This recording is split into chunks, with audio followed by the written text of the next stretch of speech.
All right, guys. Jazz basketball in general is back. This is Hanson James with the Hoops Nerd post-game show.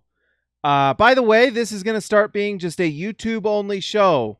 It's not going to be on the Facebook Live for SLC Dunk, so make sure you come here and you subscribe and you comment and you share it, and I would appreciate it.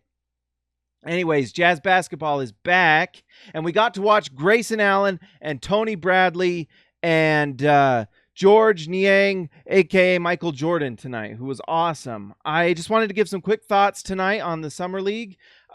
Grayson Allen came in, and honestly, he looked pretty comfortable to me. He looked like he belonged. He looked like he knew what he was doing.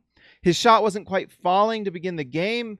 And part of that looked like he was just not quite in game shape. And he kind of mentioned that in his post game, that like when he's in game shape, some of those layups that got blocked will be dunks and things. And it makes sense. Like these guys go from like just media tour. They go get drafted. They have to fly cross country. They do all this stuff. They meet their team. They sign their contracts. There's not a lot of time in those weeks and month period from the end of the college season to the draft and everything to work out and get in shape. And so it makes sense. And so regardless, he shot the ball well. And what was really nice about this game, I mean, honestly, for Grayson Allen to play, not in game shape really, he almost got a triple-double. 11 points, 8 rebounds, 7 assists. Those 7 assists were really nice, by the way. Like, he looked like he was running the show. And I know he kind of did that at Duke, but it looks like he's going to be able to do that with the Jazz a little bit, with the second unit, which is nice. And not even necessarily playing like full point guard, but running the show, being able to be the point of attack and being able to pass the ball.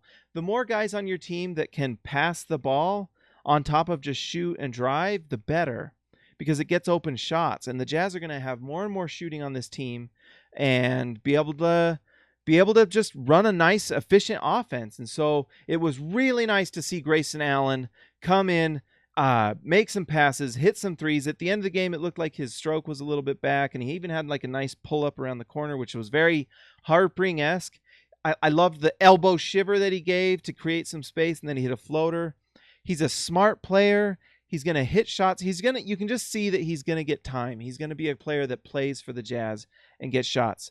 George Niang looked really good. One of the things about George Niang when I watch him, and tonight for the first time, really, I kind of got it with Niang, and maybe that's just because we don't see him in practice, but I never quite know what he is. Is he a shooting guard? Is he a power forward? He's kind of this positionless player. He kind of reminds me of Jared Dudley a little bit, because he can just shoot the ball, and he showed it tonight. Niang had 17 points. At one point, he was just hitting everything. He missed a couple at the end, but 4 rebounds, 1 assist, 1 turnover. He had the highest plus minus of the team, at least what they're putting on the NBA. The funny thing about the NBA is they're only putting like 4 players' stats.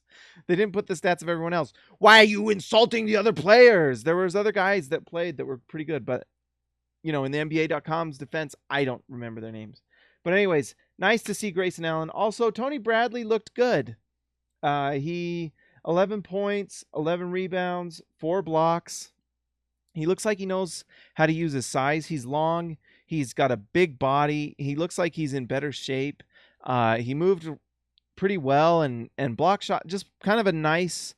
He might be eventually like a better player than Udo, and maybe even like a nice high-level backup big. I don't know if he'll ever be more than that, because it doesn't look like his shot is really very good. But he is an inside player, and he plays good defense. Like you could tell that his defense is really nice. And so it's nice to see that he's developing and that he can eventually kind of develop into sort of a nice backup center to Rudy if we ever need him. But we may not, because guess what? We got Derek Favors back.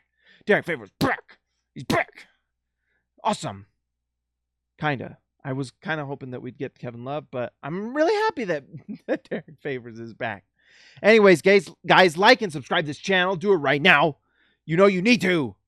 My name's @HansonJames on Twitter. You can follow me there. Make sure you comment on this video. Tell me what I was wrong about. Tell me what I was right about. Get ready for this season to come. All right, I'll talk to you later, guys.